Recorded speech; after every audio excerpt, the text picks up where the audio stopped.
Hello, and welcome to the Other Underground Railroad. I'm your host, Dr. Jason Nichols, and today I want to talk about a really important topic that I've been hearing a lot, and I've been hearing for a while since I've been on social media, and that is the term race baiter or race baiting.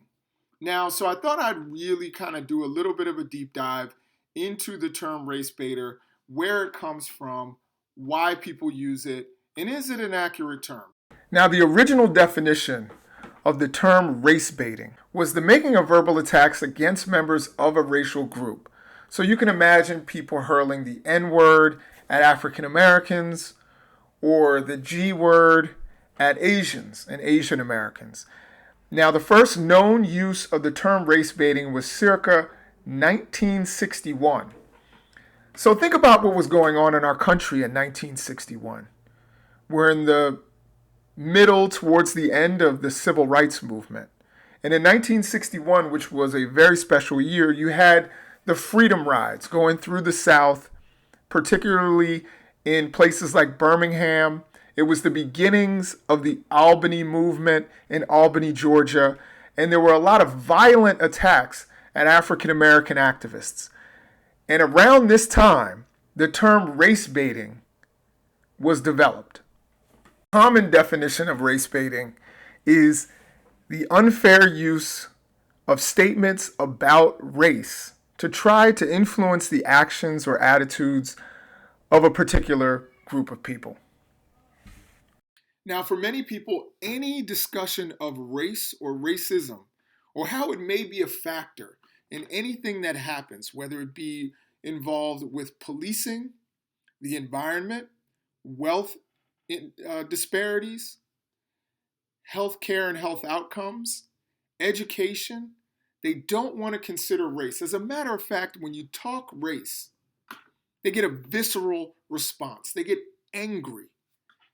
They get so riled up that they will hurl insults at you. And as a matter of fact, one of those insults is the term race baiter. But that in itself has a name. A sociologist by the name of Robin DiAngelo created the term white fragility.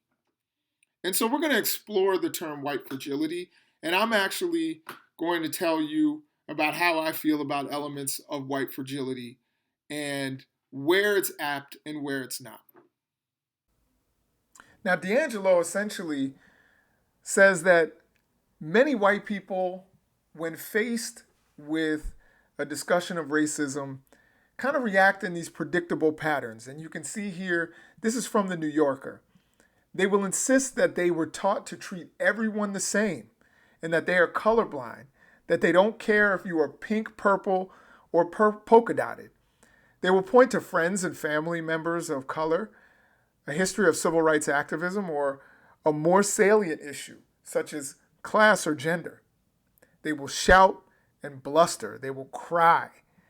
In 2011, DiAngelo coined the term white fragility to describe the disbelieving defensiveness that white people exhibit when their ideas about race and racism are challenged, and in particular, when they feel implicated in white supremacy.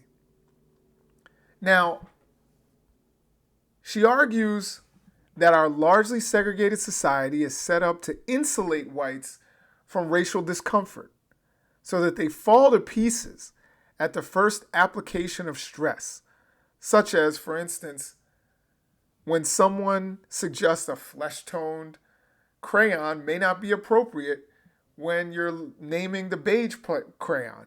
Of course, my flesh isn't beige, and many other people on Earth, the majority of people on Earth, don't have beige skin. But people get really, really defensive when they're made to feel uncomfortable. And they don't have what they call the racial stamina to deal with these kinds of conversations.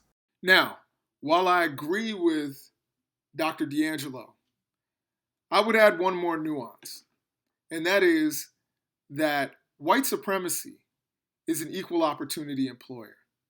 It's something that employs black people, brown people, yellow people, and red people. And why I bring that up is that there are elements of fragility in many of us, if not all of us. Many of us don't like to be put in the position of having to recognize where we help a white supremacist system. So sometimes there are some cisgender, straight African American men who don't like to talk about gender or sexuality. There are white women who don't like to talk about race.